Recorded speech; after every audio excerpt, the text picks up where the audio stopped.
Les images sont inédites, près de 7000 migrants ont débarqué en 48 heures sur l'île italienne de Lampedusa, au large de la Sicile, dans la Méditerranée. Cette arrivée importante, d'un coup, a poussé les autorités à déclarer l'état d'urgence. Mais alors, que se passe-t-il? Comment l'Europe compte-t-elle s'organiser?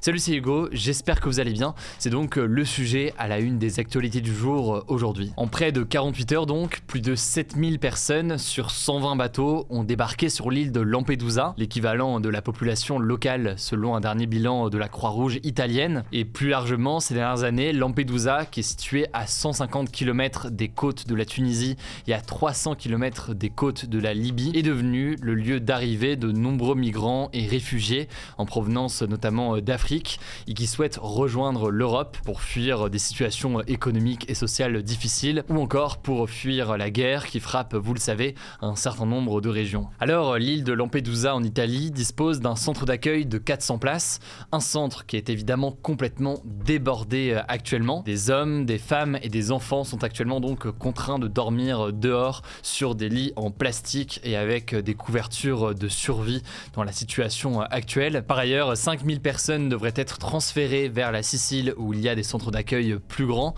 mais la situation reste très critique. Mais alors déjà, première question, comment expliquer ces arrivées très importantes cette semaine? Le premier élément qui peut l'expliquer, c'est tout simplement des conditions météo qui sont plus favorables. En fait, ces conditions météo un petit peu meilleures ces derniers jours ont entraîné une augmentation des traversées de la Méditerranée. Mais évidemment, il faut bien comprendre que ces traversées, dans toutes les situations, elles restent très dangereuses et très risquées. Alors la plupart de ces personnes qui ont tenté de traverser la mer Méditerranée ont été récupérées en fait alors qu'ils étaient sur des embarcations de fortune par les gardes-côtes italiens, qui les ont donc ensuite amenés au port de Lampedusa. Autre explication au-delà donc de ces conditions davantage favorables entre grosses guillemets ces derniers jours, il y a aussi une question d'évolution des routes migratoires. Je vais pas rentrer dans les détails, mais avant beaucoup de personnes partaient de Libye.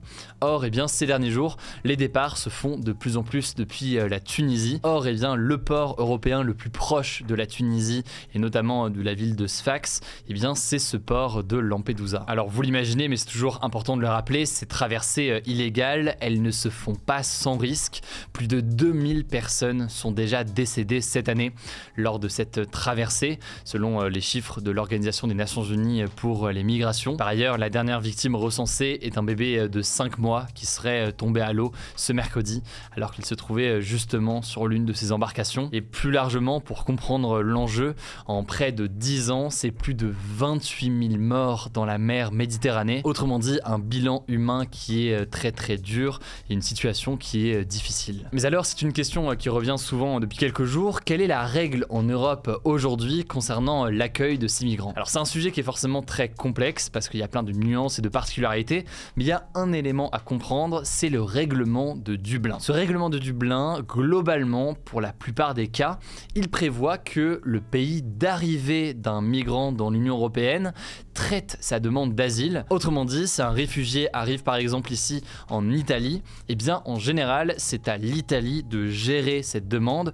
Même chose donc, si un migrant arrive en Grèce, c'est la Grèce qui doit gérer cette demande, voir donc cette demande d'asile, voir si elle est valable pour l'accorder ou non. Ça se passe donc auprès du pays où arrive donc la personne. Mais la difficulté avec ce fameux règlement de Dublin à l'échelle européenne, c'est que du coup, la responsabilité, elle revient surtout à quelques pays, surtout en fait à la Grèce et à l'Italie, puisque c'est dans ces pays qu'arrivent un certain nombre de migrants. Résultat, ces pays se retrouvent surchargés avec des demandes d'asile qui doivent être traitées et qui prennent parfois du temps. Et du coup, en attendant, ces migrants et ces réfugiés se retrouvent dans des conditions d'accueil souvent indignes, notamment pour beaucoup de mineurs qui se retrouvent dans des situations extrêmement difficiles. Bref, tout cela amène à des situations délicates. Le premier élément qu'on peut noter donc, c'est qu'un certain nombre d'élus demandent ce que l'on appelle une solidarité européenne pour que ce ne soit pas donc que l'Italie ou la Grèce qui a géré administrativement autant de demandes. L'idée formulée par certains élus, c'est de répartir cette demande à l'échelle européenne. Par ailleurs, selon beaucoup, il y a aussi un enjeu à travailler avec les pays d'origine,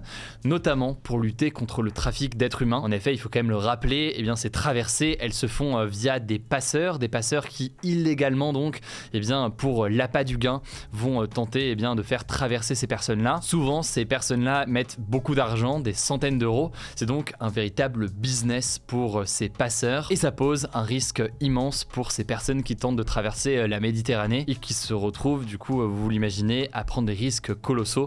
On l'a dit encore une fois avec le triste bilan humain que l'on connaît aujourd'hui. Alors, quelle a été la réaction du gouvernement italien à ce sujet ? Vous le savez très sûrement, on en a déjà parlé sur les actualités du jour, sur cette question de la politique migratoire, y compris à l'échelle européenne. Il y a évidemment des grandes différences de vision entre les différents camps. Actuellement, l'Italie est dirigée par Giorgia Meloni, qui est classée à l'extrême droite et qui a été élue il y a un an. Elle a mené sa campagne il y a un an sur une politique zéro immigration et elle a fait de la réduction de ces arrivées irrégulières de migrants sa priorité. Dans son programme, Giorgia Meloni prévoyait notamment un blocus naval anti-migrants pour empêcher donc les migrants d'arriver ou encore une suppression des permis de séjour pour des raisons humanitaires. Mais ces mesures aujourd'hui, pour tout un tas de raisons, et je vous mets des liens en description pour en savoir plus, c'est des mesures qui peinent à être mises en place par ce gouvernement. Et en parallèle, eh bien, la situation humanitaire reste importante, on l'a dit donc, avec les décès qui se multiplient et les arrivées irrégulières aussi qui se multiplient. Pour vous donner une idée, il y a eu 124 000 arrivées depuis janvier 2023 en Italie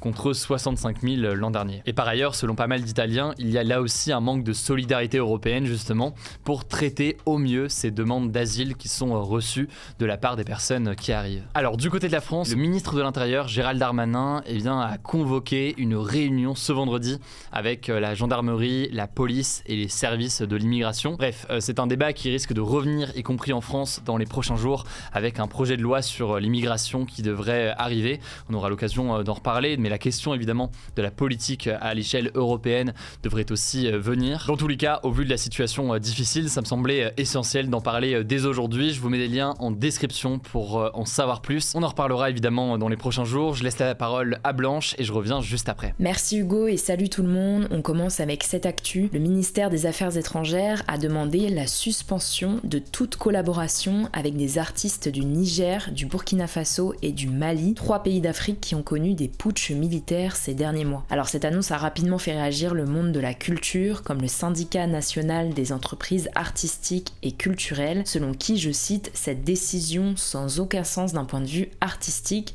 constitue une erreur majeure d'un point de vue politique. Ce vendredi, la ministre de la Culture, Rima Abdul-Malak, a affirmé sur RTL que la France ne boycotte jamais d'artistes et a expliqué qu'il est aujourd'hui matériellement impossible de délivrer des visas pour venir en France pour des raisons de sécurité et que les artistes qui ont déjà des visas pourront venir comme prévu. À ce sujet, Emmanuel Macron a déclaré ce vendredi que l'ambassadeur au Niger et des membres diplomatiques étaient, je cite, pris en otage par les militaires au pouvoir à l'ambassade de France et qu'ils ne se nourrissaient plus que de rations militaires. On vous tiendra au courant dès qu'on a du nouveau. Deuxième actu, Emmanuel Macron, je cite, assistera mais ne participera pas à la messe qui sera célébrée par le pape François à Marseille le 23 septembre prochain. C'est ce qu'a confirmé l'Élysée ce jeudi. Suite à cette annonce, certains membres de l'opposition, comme le secrétaire national du Parti communiste Fabien Roussel et le leader de la France insoumise Jean-Luc Mélenchon, ont estimé qu'un président n'avait pas sa place à cette messe, que cela allait à l'encontre du principe de laïcité. Face à cette polémique, l'Élysée a rappelé que la loi de 1905, qui sépare l'État et l'Église en France, je cite, n'exclut pas les relations avec tous les cultes et a affirmé que le président participera à cette messe en tant que chef d'État, mais pas en tant que croyant à une cérémonie religieuse. C'est la première fois qu'un président de la République assistera à la messe du pape depuis 1980. Troisième actu toujours en France, il n'y aura pas d'augmentation des prix de l'électricité de 10 à 20% début 2024, selon le ministre de l'économie Bruno Le Maire. Cette déclaration, elle fait suite à une proposition avancée par la Commission de régulation de l'énergie qui suggérait d'augmenter les tarifs de l'électricité alors que les prix auraient doublé en février dernier si le gouvernement n'avait pas mis en place un bouclier tarifaire, plafonner les prix pour les particuliers. En éliminant la possibilité d'augmenter les tarifs de l'électricité l'année prochaine, le gouvernement semble donc prêt à continuer à appliquer un bouclier tarifaire en compensant lui-même auprès des fournisseurs d'énergie la différence. Quatrième actu rapidement, Apple va finalement mettre à jour l'iPhone 12 pour se conformer aux règles européennes, a affirmé ce vendredi le ministre délégué chargé de la transition numérique Jean-Noël Barrot. On vous en avait parlé ce mardi, le ministre avait annoncé l'interdiction temporaire de vendre ce modèle d'iPhone en France après que l'Agence nationale des fréquences avait constaté un léger dépassement des valeurs limites sur les ondes électromagnétiques sur l'appareil. Cinquième actu, Hunter Biden, le fils du président américain Joe Biden, a été été inculpé ce jeudi pour détention illégale d'armes à feu. Concrètement, il est accusé d'avoir menti en achetant un revolver en 2018 en disant qu'il ne consommait pas de drogue illégale à l'époque, ce qui était faux. Hunter Biden pourrait donc se retrouver en procès en plein pendant la campagne présidentielle de son père l'année prochaine. Et s'il est reconnu coupable, il risque jusqu'à 25 ans de prison. Il faut savoir qu'Hunter Biden est depuis quelques années au cœur de plusieurs affaires controversées et il est l'une des cibles préférées du camp républicain, donc celui de l'ex-président Donald Trump. Autre actu, 2 partisans de l'ex-président brésilien d'extrême droite Jair Bolsonaro, qui ont participé aux émeutes de janvier au Brésil, ont été condamnés ce jeudi à 17 ans et 14 ans de prison, notamment pour tentative de coup d'État. En fait, au début de l'année, des manifestants avaient envahi le palais présidentiel, le Parlement et la Cour suprême à Brasilia, la capitale du pays, une semaine après l'investiture du président de gauche Lula. Il s'agit des premiers procès dans cette affaire. De son côté, Jair Bolsonaro, qui était aux États-Unis au moment des faits,